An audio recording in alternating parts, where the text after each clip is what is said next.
1, 2, 3.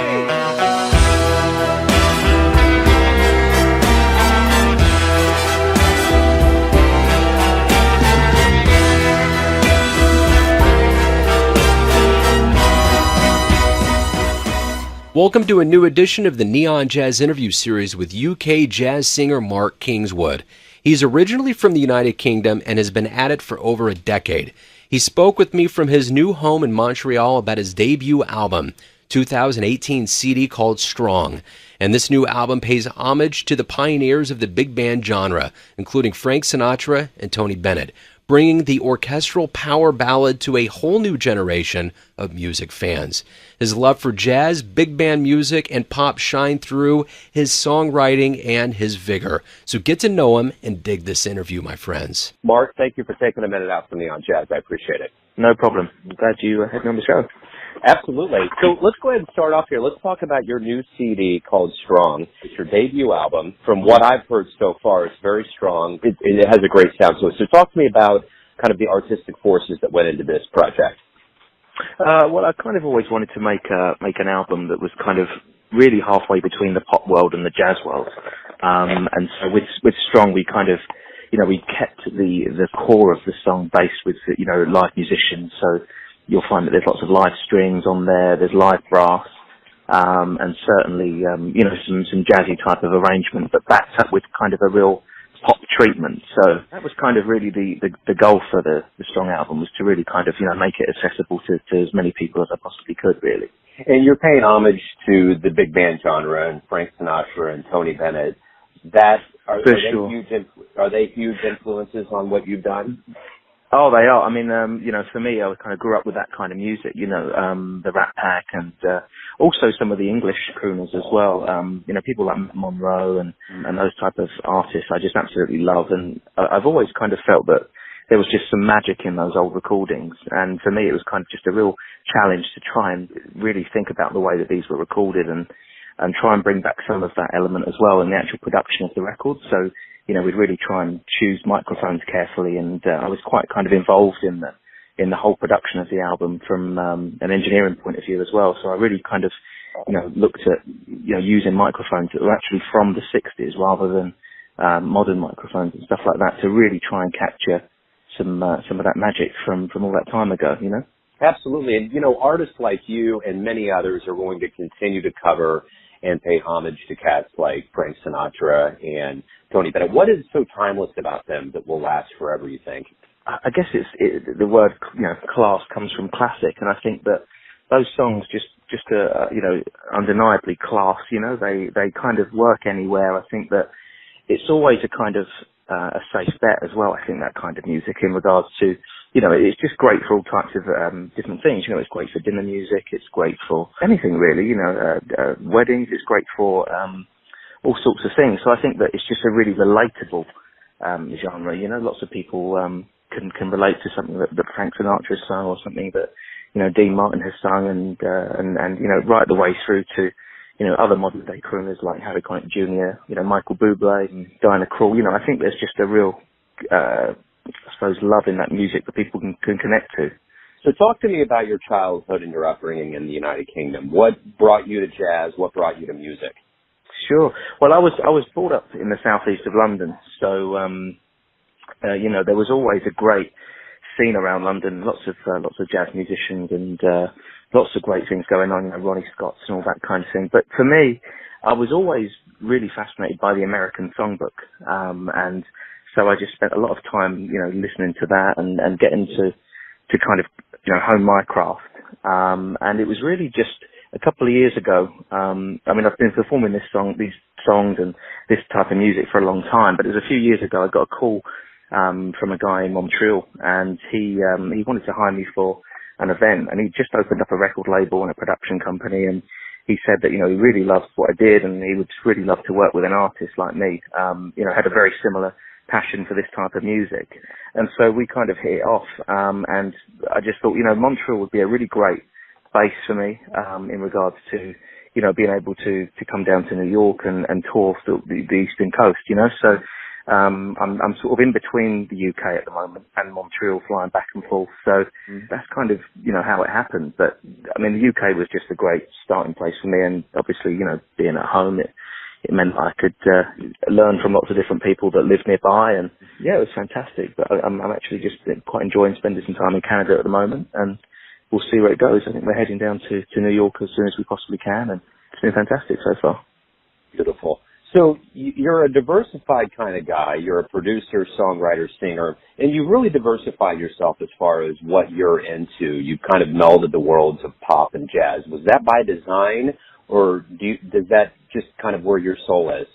A bit of both, really. I mean, yes, I love jazz music and I love, as I say, the American songbook and things like that. But, I really actually enjoy all different genres of music, right the way through to modern pop music. And as far as my kind of engineering background goes, there was quite a long time in my life where I was working actually as an engineer and as a songwriter for quite a few pop acts. So I've kind of got a bit of a background in it. So I suppose that would naturally, slip through into the recordings. But obviously, it goes back to kind of what I said before. I always wanted to make an album that, might please some of the jazz community and things like that, but also, please some of the youngsters that might listen to Ed Sheeran and these kind of acts. There'll be a few songs on there that they might be able to relate to as well. So again, kind of half and half, really. So, ultimately at the end of the day, this is your debut album, and you've been at it for a while, but this being your official release, what do you want the audiences that either buy this music or see you live to get from who you are and what you do?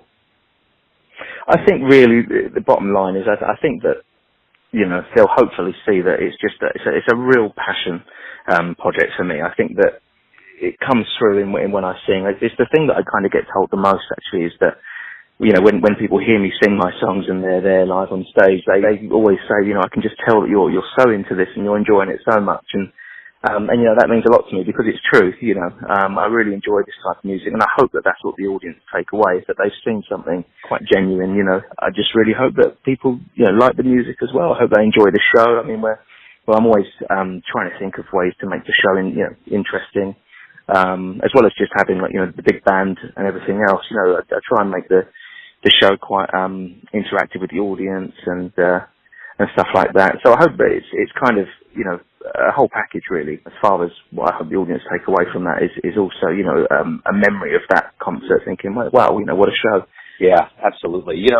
The one thing that's very influential on an artist is those that you've witnessed in your life. What shows have you seen that really made a deep impact on you? I would say Michael Bublé is probably the biggest sort of more recent influence on me, just because, again, there's only so much that you can get from the Rat Pack and stuff like that. And as much as I love those documentaries, they were made so many years ago. You can only watch them and, read articles and things like that. You can't. I mean, some people have obviously been lucky enough to experience it, but I wasn't alive then, so I'd never had the chance to do that. And so Michael Bublé was really kind of the guy who made it the most relevant to me, because I was able to go to his concert and actually sit, a few rows back from the front. And that was the first time I'd actually ever been in front of a full big band, and it just blew my mind. It was just fantastic. So I would say that he's certainly been a big influence on me, and that was a real sort of turning point for me. I mean, it's not often you see a guy like that and you think, well, he's cooler than James Bond, So it really did. It really sort of kicked me into gear, and I was like, this is definitely someone that I can relate to in a big way. So let's get fantastical here. Let me ask you, if you had a DeLorean, the jazz DeLorean, you could go back in time and punch in the digits. Who are you going to go see? Where are you going to go to see them? Oh, I think I'd have to go back and see Sinatra. I think in the Vegas years. If I get two rides, I might have to try and stop and see Elvis at the same time. I think you could get two out of it for sure. So yeah, so that would be fantastic. That would be. So why do you love jazz? I think it's just, it's such an expressive form of music for me. I mean, it's, and I love the fact that jazz, as far as, not my understanding of it, but the kind of jazz that I love is really, it's musician based, and so I just think there's something really special about having, guys on stage, amplified or not, that can just deliver magic with just their instruments. There's just something really organic, I think, really special about that. And I've always been really, kind of attracted to that kind of sound.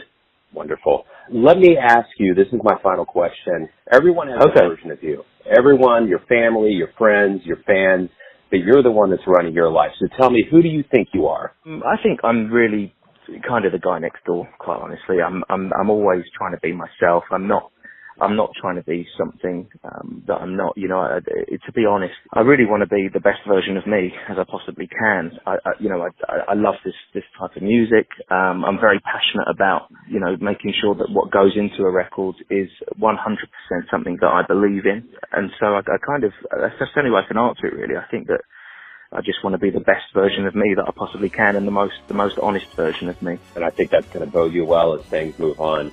Mark, thank you for taking some time out. Good luck in New York City. Hopefully we do see you at some point down here in Kansas City. I would love to come down. I can't wait.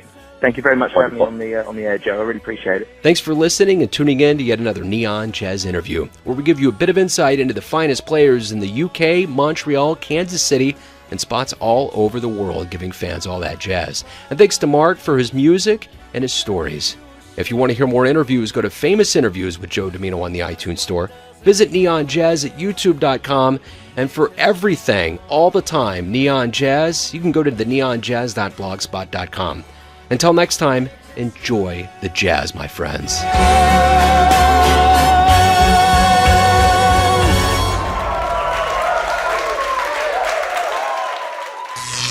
Neon Jazz.